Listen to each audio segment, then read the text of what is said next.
이제 이 본문 제가 한 2주 전에 비상시국 기도회 시간에 잠깐 다루긴 했는데 성령님께서 또 계속 말씀을 좀 더 나누기를 원하셔서 또 좀 더 다듬어서 오늘 말씀을 다시 전합니다.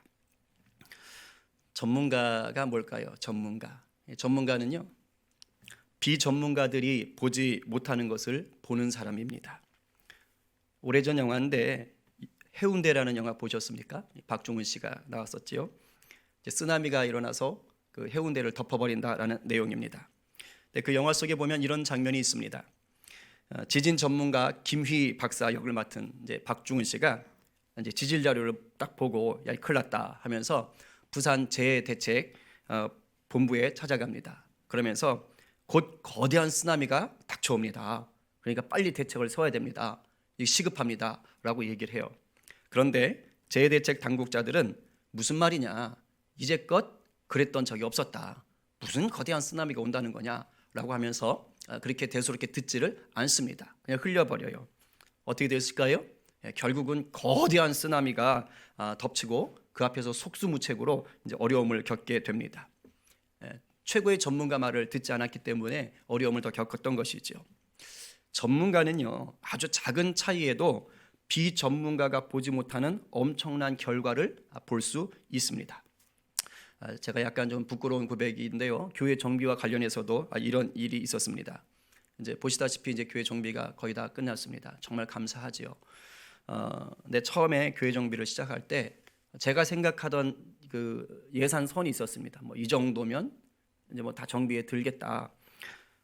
그리고 뭐 이 정도 기간이면 끝나겠다라고 했어요. 뭐 교회 건축을 새로 하는 게 아니니까, 그러니까 뭐 대단하지 않게 생각을 했습니다. 그래서 뭐 길어봤자 보름 안에 다 끝나겠지, 뭐 이렇게 좀 우습게 생각을 했죠. 그래도 저희 아버님이 한때 좀 건축 일을 하셨던 분이라 그래도 제가 또 이렇게 좀 대충 주워 들은 것들이 있으니까 그래서 뭐 되지 않겠나, 제 나름대로 교만했더랬습니다. 근데 비전문가인 제 생각은 철저하게 빗나갔습니다.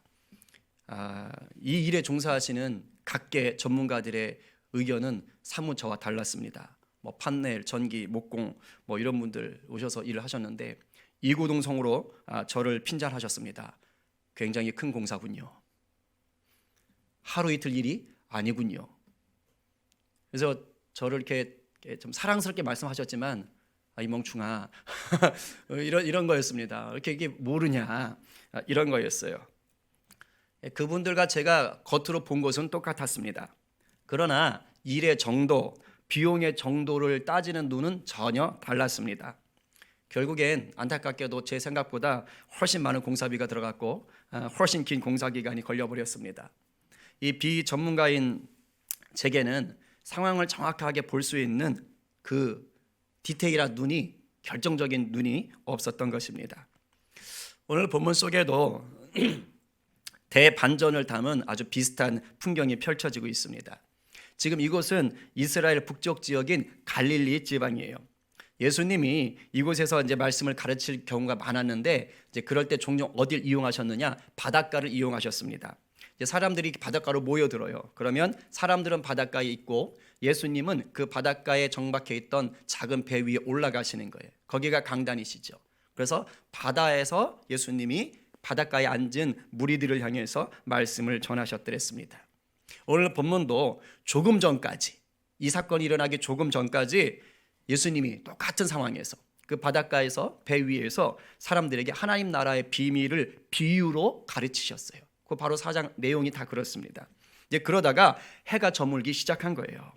이제 예수님이 말씀을 마무리하시면서 제자들에게 그럽니다. 야, 저 반대편 건너편으로 건너가자. 이제 제자들은 예수님이 말씀하시던 그 배를 그대로 풀어가지고 그대로 이제 건너편으로 향하는 겁니다. 5장 1절을 보면 그 건너편은 거라사 지방이라는 것을 알 수가 있습니다. 그런데 큰일이 난 거예요. 그전까지 아무 문제 없던 잔잔하던 갈릴리 바다가 갑자기 큰 광풍에 휩싸인 것입니다. 근데 갈릴리 바다에는 이런 일들이 종종 있었습니다. 이 지형적인 특성 때문에 그렇습니다. 갈릴리 바다 북동쪽으로 보면 아주 높은 산이 있어요. 헬몬산이. 보이시죠? 저 위쪽에 써 있는 거 보십니까? 흰색 테두리. 왜 헬몬산이에요? 굉장히 높습니다. 저곳에서 찬 기운이 이제 그 골짜기를 타고 내려오는 거예요. 그럼 바로 밑에 갈릴리 이제 바다, 또는 이스라엘 사람들은 바다라 그랬고 로마인들은 이제 호수라 그랬죠. 그래서 저 갈릴리 바다로 확 치고 내려옵니다. 그런 갈릴리 바다에서 만들어진 따뜻한 기운하고 만나는 거예요. 그래서 돌풍이 만들어지는 것입니다. 근데 오늘 본문에 나오는 이 돌풍은 다른 날보다 훨씬 거세게 일었던 것입니다. 헬라어 원어로 보면 큰 광풍을 뭐라고 얘기했느냐? 메트로. 그래서 거대한 폭풍이다라고 얘기하고 있어요. 거대한 폭풍이다.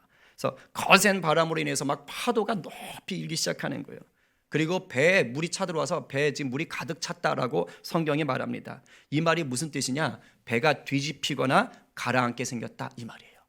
지금 상황이 이런 거예요. 한번 머리로 그려보세요. 여러분들이 그 배에 타고 있다고 생각을 해보십시오. 제자들이 지금 생명의 위협을 느끼고 있는 거예요. 그런데 제자들이 생명의 위협을 느낀다라는 건 엄청난 겁니다. 왜냐하면 이 제자들 대부분이 누굽니까? 그 갈릴리 바다에서 고기 잡던 어부들인 거예요. 전문가들이라고요. 누구보다 갈릴리 바다를 잘 아는 초특급 전문가들인 거예요.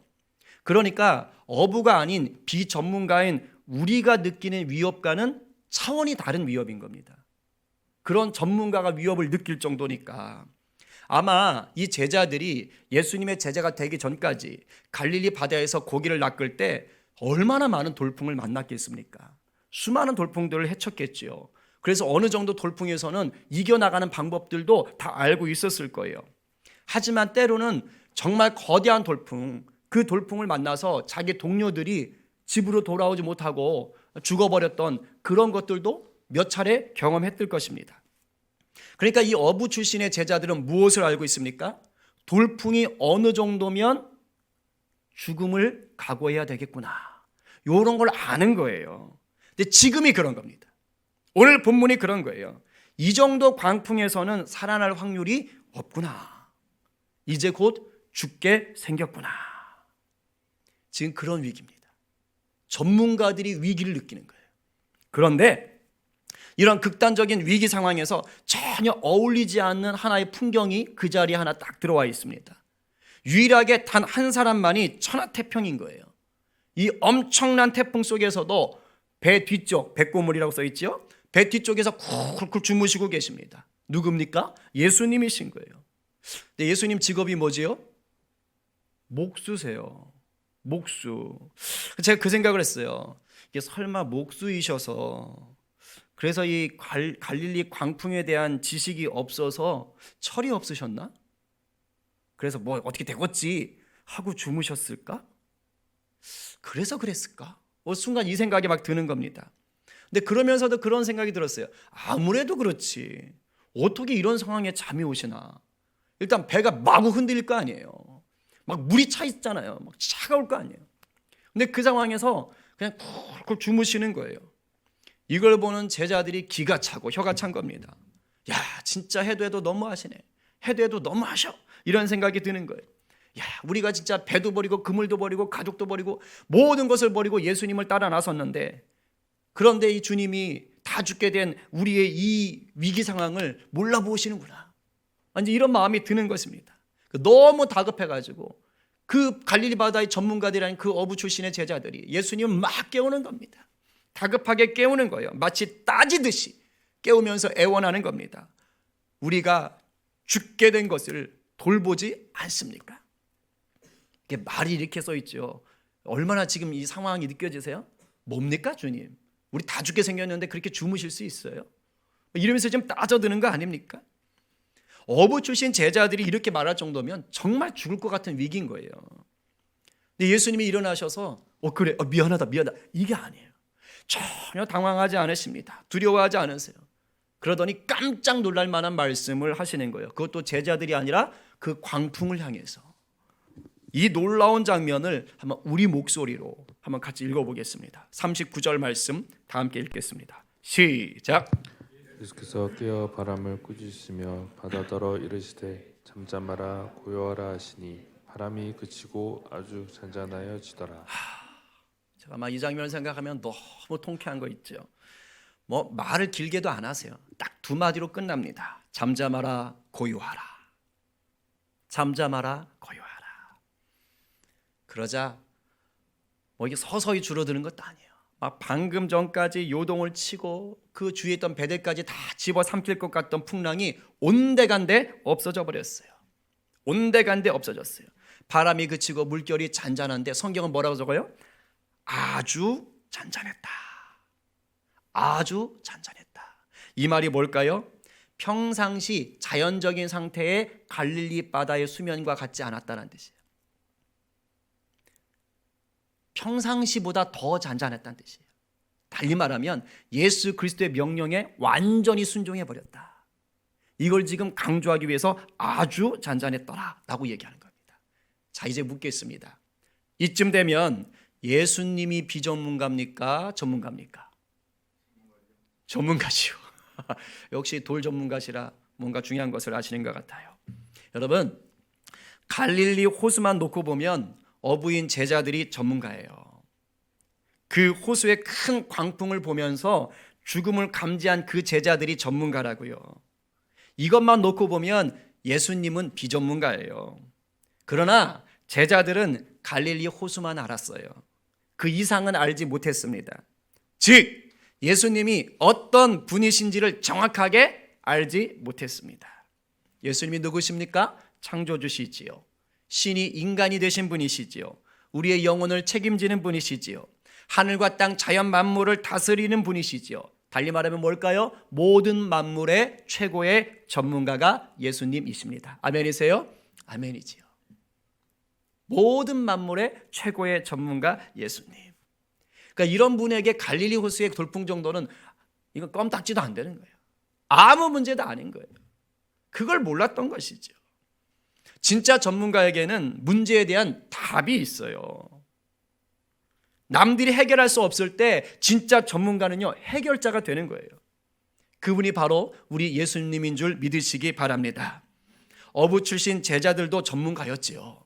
그러나 아주 큰 거대한 폭풍 광풍이 밀려닥쳤을 때는 그들이 갖고 있던 전문성은 아무 능력도 발휘할 수가 없었습니다. 고작 발휘한 능력이 뭡니까? 우리가 죽을 수 있겠구나. 요걸 깨닫는 능력밖에 없었어요. 하지만 예수님을 통해 대반전이 일어난 것 아닙니까? 구세주여 창조주이신 예수님이 그 문제를 한 번에 해결하셨습니다. 제가 이번 코로나 사태를 보면서 야, 딱 오늘 본문 같구나. 오늘 본문 같아. 이런 생각이 들었어요. 이 코로나 사태를 수습하기 위해 지금 온 나라와 전 세계에 얼마나 많은 전문가들이 달라붙어 있습니까? 바이러스 전문가, 행정 전문가, 역학 전문가, 복지 전문가, 경제 전문가 등등등등. 얼마나 많은 전문가들이 달라붙어서 서로 막 혼신의 힘을 다하면서 애를 쓰고 있습니까? 너무도 귀하고 너무도 존경스럽지요. 그런데요, 어쩐지 보여지는 상황은 오늘 본문 같은 거예요. 뭐라고요? 배에 물이 가득 차고 막 거센 바람을 보면서 어찌할 바를 몰라서 하고 있는 그런 제자들과 비슷한 거예요. 전문가인데 계속해서 이 어려움 속에서 어찌할 바 모르는 것 같은 거예요. 중국 우한에서 시작된 코로나가 어느새 전 세계를 다 뒤집었어요. 완치되는 사람들도 늘고는 있지만 여전히 확진자들과 사망자가 계속 늘어요. 지금 우리나라는 오히려 나은 거예요. 세계는 지금 말도 못합니다. 제가 엊그저께는 미국에 있는 주영이한테 물어봤어요. 어떠니 지금 상황이? 교회 상황은 좀 어떠니? 지금 교회 다 녹화로 예배 드린대요, 미국은. 막 경찰들 돌아다니고 좀 삼엄하다. 정 모이고 싶으면 그냥 알아서 소수끼리 모여서 하고, 그 토요일에 녹화해가지고 주일에 튼다고. 아침에 인도에서 선교사님 또 문자 오셨어요. 제가 인도 단톡방에는 보내드렸는데 거기는 아예 인도 전역을 다 통제시켰어요. 군인들이 다 지키고 있어요. 집 밖에도 못 나오게 한대요. 집 밖에도 못 나오게 한대요. 다 총 들고 지키니까. 그래서 다니엘 기도 그냥 집에서 아침, 점심, 저녁으로 지금 3번 기도하는 운동을 지금 하고 계신다. 그래서 인도를 위해서 기도 좀 많이 해주십시오. 지금 난리도 아닌 겁니다. 이 코로나로 인해서 지금 경제는 또 어떻습니까? 우리나라 경제뿐만 아니라 막 세계 경제가 좀 휘청휘청하잖아요. 그래서 이걸 좀 잡아보겠다고, 그죠? 우리나라도 정부에서 또 지자체에서 막 지원금, 후원금을 좀 이렇게 풀어가지고 막대한 재정이죠, 그죠? 10몇 조 막 되던데. 그래서 국민들에게 이제 돈을 나눠주겠다라고 얘기를 해요. 꽝꽝 얼어버린 경제를 나라 경제를 좀 살려보겠다라고 얘기합니다. 충분히 이해합니다. 충분히 이해해요. 근데 제가 막 걱정이 되는 거예요. 정부의 정책이 자칫하다가 이 정부의 의도와 상관없이 언발에 오줌 누는 꼴이 되면 어떡하나. 밑 빠진 독에 물 붓는 격이 돼버리면 어떡하나. 이 기도할 수밖에 없는 상황이 되는 거예요. 그러면서 제 안에 계속 드는 것이 뭐냐. 이 코로나 광풍을 만난 이 세대가 정말 중요한 것, 유일하게 중요한 것을 놓치고 있다. 놓치고 있다. 온 만물의 최고의 전문가인 예수님을 찾지 않고 있다라는 거예요. 그게 너무 안타까운 거예요. 각각 분야의 전문가들은 다 끌어모으는데 정말 최고의 전문가 되시고 이 문제를 한번 해결할 수 있는 예수님을 부르질 않아요. 예수 그리스도를 놓치고 있는 거예요. 그러면서 교회에서 예배 드리는 걸 막 무슨 슈퍼 전파자나 되는 것처럼 사실은 바뀌어야 돼요. 물론 조심해야 되죠. 교회 조심해야 됩니다. 그건 뭐 분명해요. 우리도 조심해야 돼요. 그러나 사실은 사회가 교회에게 요청해야 돼요. 기도해 주십시오. 이 땅을 위해 기도해 주십시오. 여러분들이 있는 집에서라도 어디에서든지 이 코로나가 빨리 해결되고 문제가 해결될 수 있도록 여러분이 믿는 하나님에게 기도해 주십시오. 요나가 풍랑을 만났을 때도 그랬잖아요. 사도 바울이 유라굴라 강풍을 만났을 때도 그랬잖아요. 그런 일이 벌어져야 되는데 지금 이 세대가 예수님을 바라보질 않아요. 만물의 최고의 전문가이신 주님을 놓치고 있습니다. 이럴 때 우리라도 바라봐야 돼요. 우리라도 주님의 이름을 불러야 됩니다. 예수님의 내 배에 함께 계심을 믿고 믿음으로 나가야 되는 것입니다. 오늘 본문에서 보여주잖아요. 예수님이 함께 계시면, 예수님이 말씀하시면, 예수님이 일하시면 거대한 강풍은 아무 문제도 아닙니다. 우리 예수님이 능히 다스릴 수 있습니다. 그런데 이런 것을 모른 채 그저 두려워 바들바들 떨고만 있다? 그건 뭘까요? 예수님을 대놓고 무시하는 것입니다. 무시하는 것이죠. 예수님 나와 함께 계신데도 불구하고 예수님을 믿지 못하니까 바들바들 떨고 있는 것 아닙니까? 이게 바로 믿음 없는 모습인 거예요. 제자들이 그랬던 거예요. 제자들이 예수님하고 한 배 타고 있는데도 불구하고 안정감을 누리지 못했더랬습니다. 죽음의 공포에 휩싸여 버렸어요. 이런 제자들 향해서 예수님이 참 사랑은 많으셨겠지만 그래도 좀 혼을 내십니다. 우리 40절 말씀 한번 읽어보겠습니다. 시작.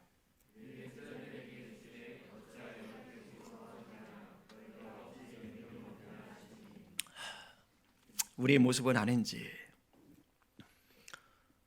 자기들 힘으로 문제를 해결해 보려 했겠지요. 나름 전문가니까. 예수님 없이 결국은 문제를 해결하려고 물도 열심히 퍼보고 야 균형 잡아봐 야 너 좀 어떻게 해봐 했겠지요. 해도 안 되니까 이제 예수님 부르는 겁니다. 예수님과 함께 하면서도 예수님을 참으로 누리지 못하니까 두려움에 휩싸일 수밖에 없었던 것입니다. 그렇다면 이 코로나 상황을 지내면서 우리에게는 어떤 믿음이 필요할까요? 왜 믿음이 없니? 라고 물으시는 그 예수님의 음성이 우리에게는 어떻게 적용돼야 될까요? 단순히 예수님이 이 코로나를 소멸해 주실 거라는 그 믿음을 갖는 것일까요? 물론 그것도 중요하죠. 능히 하실 수 있으니까. 정말 귀한 믿음이죠. 근데 제가 처음엔 그렇게 생각했다가 좀 더 기도하는 가운데 아니다. 예수를 믿어도 코로나 걸리는 사람들이 있잖아요. 예수를 믿어도 코로나 확진 받아서 돌아가시는 분들이 있어요. 그런 분들은 믿음이 없어서 죽은 겁니까? 아니지요. 그렇지 않습니다. 믿음을 코로나에 걸리고 안 걸리고에만 적용하면 죄송하지만 자칫하면 기복신앙으로 흐를 수가 있습니다. 기도하는 가운데 주님께 물었어요. 주님, 이 세대 가운데 우리에게 필요한 믿음이 무엇입니까? 주님이 이 말씀을 준비하는 제게 말씀하시는 건 그거였습니다.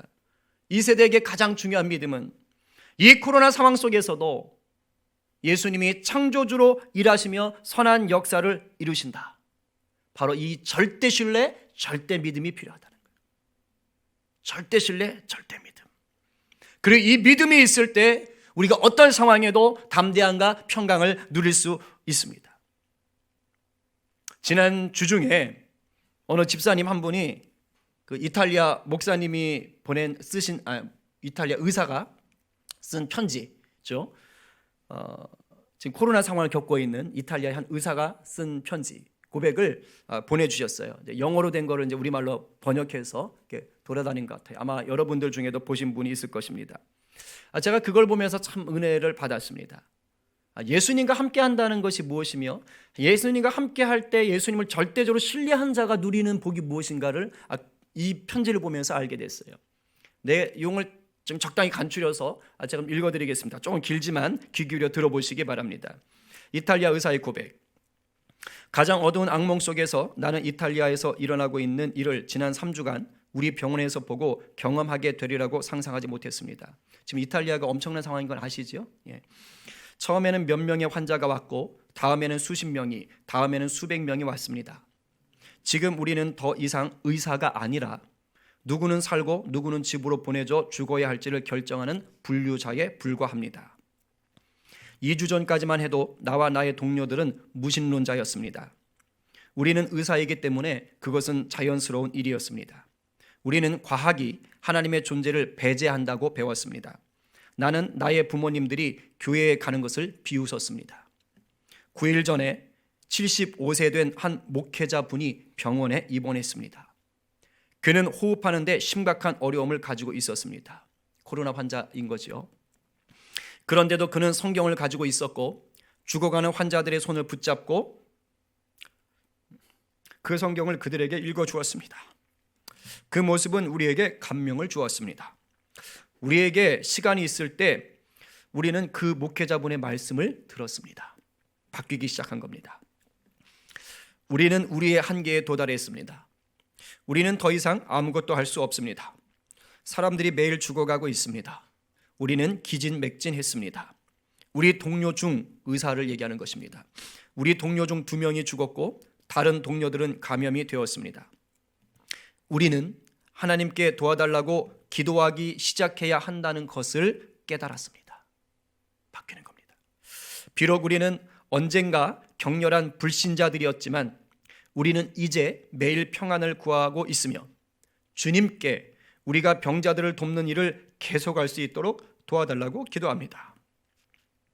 어제 그 75세 된 목회자분이 죽음을 맞이했습니다. 그 목회자분이 자신의 상태와 우리의 어려움에도 불구하고 우리에게 평안을 가져다 주었었습니다. 그 평안은 우리가 이제는 더 이상 찾을 수 없을 거라고 생각했던 평안이었습니다. 그 목회자분은 주님께로 갔습니다. 나는 내가 마지막으로 한 호흡을 쉴 때까지 다른 사람들을 돕고 싶습니다. 비록 나는 고통받는 사람들과 나의 동료들의 죽음에 둘러싸여 있지만 내가 하나님께로 돌아왔다는 사실에 행복합니다. 불신자였던 의사의 고백인 거예요. 여기까지입니다. 여러분, 제가 이걸 보면서 그 노 목사님을 생각했어요. 노 목사님에게는 이 코로나 확진이나 병원에 입원하는 것들이 마치 뭐와 같았을까요? 갈릴리 바다에서 폭풍을 만나고 배에 물이 가득 찬 것 같은 상태였을 거예요. 똑같죠. 그런데 제자들은 두려움과 무서움에 빠져가지고 덜덜덜 떨고 있었는데 이 노 목사님은 그렇지 않았던 거예요. 그 상황에도 성경을 들고 죽어가는 환자들을 위로하고 격려했어요. 어떻게 가능했습니까? 바로 절대 신뢰, 절대 믿음. 주님이 나와 함께 하시기 때문에 나에겐 아무 문제 될 것이 없다는 이 절대적인 주님을 향한 신뢰감이에요. 이것이 무엇조차 뺏지 못했어요? 죽음조차도 뺏지 못했어요. 죽음이 이 노 목사님의 믿음을 밟지 못했다고요. 왜냐하면 이 목사님은요, 땅의 것에 집중하지 않았기 때문에. 지난주에 말씀드렸듯이 이 땅의 것에 목숨 걸지 않았어요. 이 목사님은 위의 것을 아는 분이에요. 영생을 아는 분이에요. 그러니 전혀 문제가 되지 않았던 거예요. 하나님을 아는 절대 신뢰는 바로 영생에 대한 신뢰라고 그랬잖아요. 위의 것을 믿는 거라고 그랬잖아요. 이 믿음을 가지니까 영향력이 선한 영향력이 그냥 드러나기 시작하는 거예요. 자기도 죽을 판인데 그 병원에서 수많은 환자들을 위로하는 복의 통로가 되셨어요. 결정적으로 불신자였고 수많은 환자들에 인해서 기진맥진에 있었던 그 의사들에게 복음이 들어가게 하고 그들이 깨닫고 복음 앞으로 돌아오게 하고 그들이 힘을 얻고 그들이 새로운 사명감에 불타도록 만들어주시는 그런 놀라운 예수의 제자, 예수의 통로 역할을 하게 됐다는 것입니다. 내가 잘해야지 해서 되는 게 아니에요. 나와 함께 하신 내 주님에 대한 절대적인 신뢰, 절대적인 믿음이 있으면 자연스럽게 내가 복의 통로가 되는 것입니다. 예수님이 내 안에서 주인으로 계심을 온전히 믿고 따르면 어떠한 상황에도 승리할 수 있습니다. 죽음이 우리를 삼키는 것 같아도 결국은 절대 믿음을 가진 자가 이기게 되어 있습니다. 그렇기 때문에 우리가 정말로 두려워해야 할 것은 코로나가 아니에요. 코로나를 다스리시고 이 시대의 혼란을 능히 잠잠하게 하실 분, 예수 그리스도의 권능을 두려워해야 합니다. 41절의 제자들이 도대체 저분이 누군고, 도대체 바람과 물결을 잠재우는 저분이 누군고 심히 두려워하잖아요. 이 두려움은 다른 차원이에요. 바로 주님을 경외하는 두려움입니다. 경외하는 것. 이 경외함이 바로 무엇입니까? 순전한 믿음이에요. 이 믿음이 있을 때 어떤 상황에도 우리가 참 믿음과 평강과 기쁨을 누릴 수 있어요. 그리고 이 믿음이 있을 때 강력한 중보 기도가 나와요. 왜요? 예수님이 일하실 걸 믿으니까 기도할 수 있는 거예요. 못 믿으면 어떻게 기도가 나옵니까?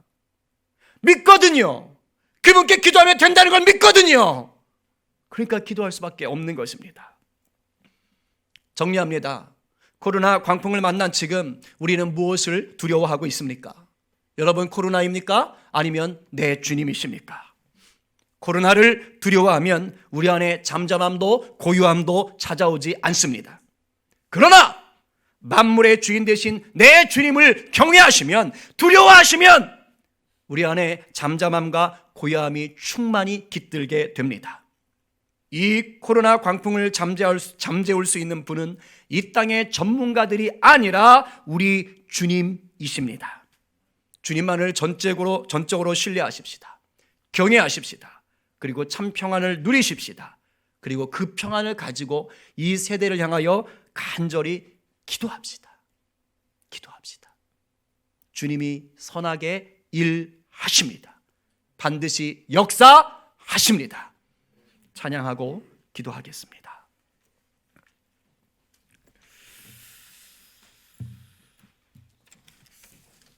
우리가 잘 아는 찬양이죠. 주품에 품으소서.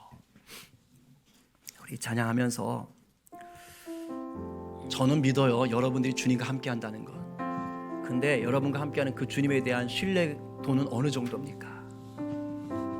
주님의 한 배에 탔는데도 불구하고 그 광풍 앞에서 두려워 떨고 죽음의 위기를 느끼는 건지, 아니면 그 주님으로 인해 담대하고 평안함을 누리고 있는지 돌아보며 또 이 세대를 향한 주님의 요구가 무엇인지 좀 생각해 봅시다.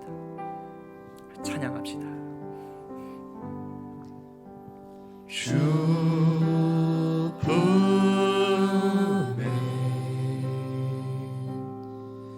품으소서.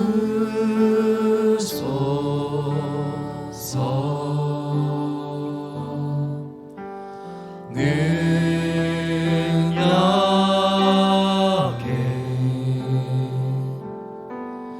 발로 덮으소서. 거친 파도 날 향해 와도 주와 함께 날아오르리. 폭풍 가운데 나의 영혼 잠잠하게 주를 보리라. 이미 주님 우리를 안고 계십니다. 주품에 주품에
기도합시다. 내 주님을 온전히 신뢰하는 절대 믿음을 가진 자에게 고요함과 잠잠이 깃들게 되어 있습니다. 주님, 내 주님과 함께하면서도 세상 바라보며 두려워하고 위축됐던 내 모습 회개합니다. 풍랑 중에도 편하게 주무실 수 있었던 그 주님처럼 내가 주님을 온전히 신뢰함으로 유동치 않는 믿음, 유동치 않는 삶 누리게 하여 주시옵소서. 우리 첫 번째는 이 기도하십시다. 이 믿음이 있으면 여러분 세상 이기는 거예요. 아둥바둥하지 않아도 이기며 살게 됩니다. 이미 우리는 주님 안에 새로운 피조물이 되었잖아요. 노력해서 얻는 게 아니고 이미 주신 거예요. 그러니까 믿고 누리면 되지요. 그렇지 못했던 것들 회개하고요. 우리 주님을 더 갈망합시다. 두 번째 기도는 이 나라 위해서 기도합시다. 마귀가 이 코로나를 교묘하게 이용해서 이 사회로 하여금 교회가 지탄의 대상이 되게 만들고 교회 다니던 자들도 또 막 떨어져 나가게 만드는 거예요. 사실은 교회에게 요청해야 돼요. 기도해 주십시오. 기도해 주십시오. 하나님, 이 세대를 붙잡고 있는 이 왜곡된 인본주의, 하나님보다 높아진 것들이 다 무너지게 하시고 정말 교회가 구원의 손길, 구원의 통로 될 수 있도록 역사하여 주시옵소서. 또한 이 코로나로 고통당하는 자들 위로하시고 격려하시고 치료하여 주시옵소서. 이것을 막기 위해 애쓰고 수고하는 많은 전문인들, 인력들, 또 우리 시민들, 온 세계의 백성들 하나님 위로하시고 격려하여 주시옵소서. 우리 다 함께 정말 간절하게, 정말 주님의 마음 품고 우리 다 함께 주여 한번 외치고 기도하겠습니다. 주여! 하나님